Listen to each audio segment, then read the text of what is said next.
Okay, we are so excited about this new Demon Slayer movie coming out that we just had to cover it. And, Inosuke is probably our favorite character, so here he is.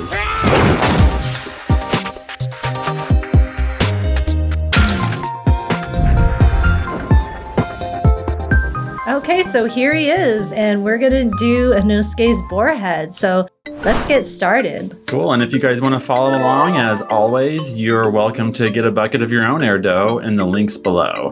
And we're getting close to hitting 10K subs, so if you want to help us out, make sure you are subscribed. Now, Amy, have you watched Demon Slayer? Do you know the show? I have to admit, I have not, but it looks pretty cool. It is. It's a wild show. There's some great characters, and Inosuke is hilarious, so he's definitely why we wanted to do it this week. I'm gonna start with his little eyes, and then I poked holes so they could easily fit. And it's just very simple. Yeah, it's a little boar's head, although it's looking a little bit like an...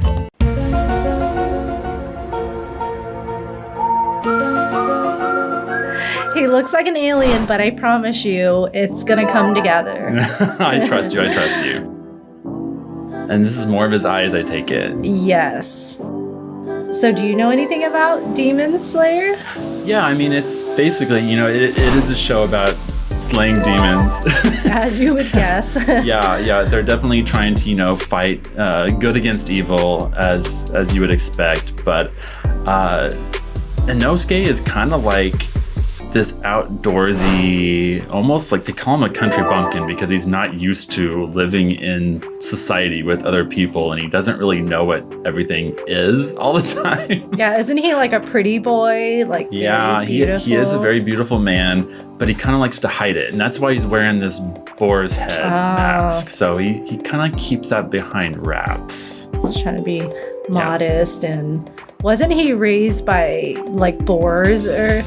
I think so. I have watched a lot of this show, but I'm not like a total expert. I think he was, though. Yeah. Yeah, same. Now, this is a cool technique. It looks like you're kind of smoothing out the airdough. How are you doing that? Yeah, so I'm adding a lot of water and making it kind of more of just smoother on the edges. So I'm trying to cover up the seams. So I guess it's like a newer technique that I haven't used before. But is that the snout now? Yes, this is what's gonna make his boar's head, the snout for sure.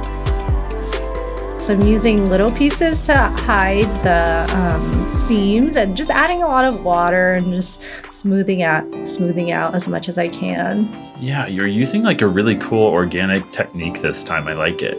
Yeah, I think it's working out. So does he keep the boar's head on all the time? Do you know? He does take it off, but usually when he's fighting or when he's in battle, it's always on.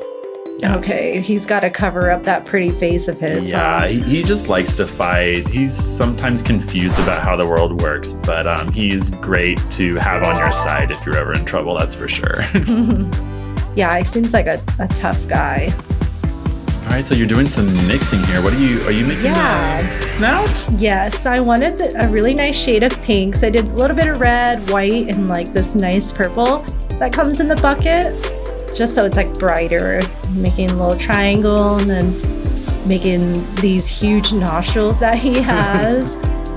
So I think he's really coming together now. Yeah, this looks really accurate. Yeah, it definitely does. Yeah, this is a fun one. I'm excited of how it's going to turn out.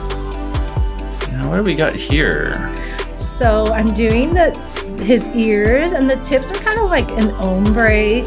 So I just mix some pink and gray just so it blends a little bit. And then now I'm just going to add the insides I mixed black with a little bit of blue just to get that darker shade. But this is probably the most detailed part is his ear. I'm using an X-Acto knife, but be careful because yeah, definitely be careful. We don't want to see anybody get hurt here.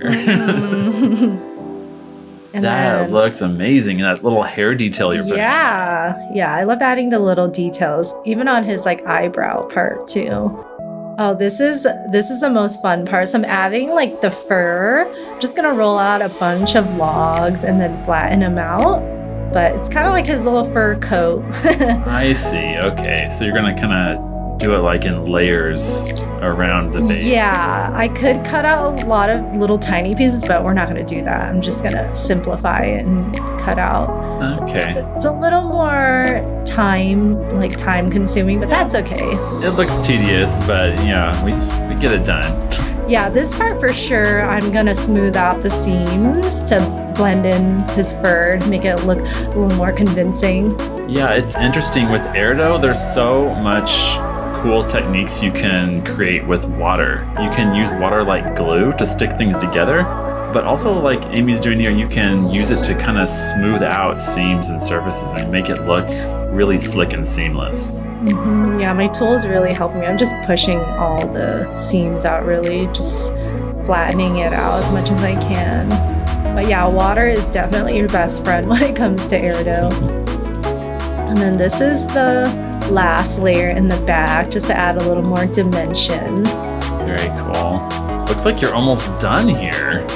That looks great. Ooh, and there we have it. There's Inosuke. All right, thanks for watching. I hope you guys enjoyed this one and maybe go out and see the movie. If you have any other ideas, we always love to hear them, so go ahead and drop them in the comments. See you later. Cool.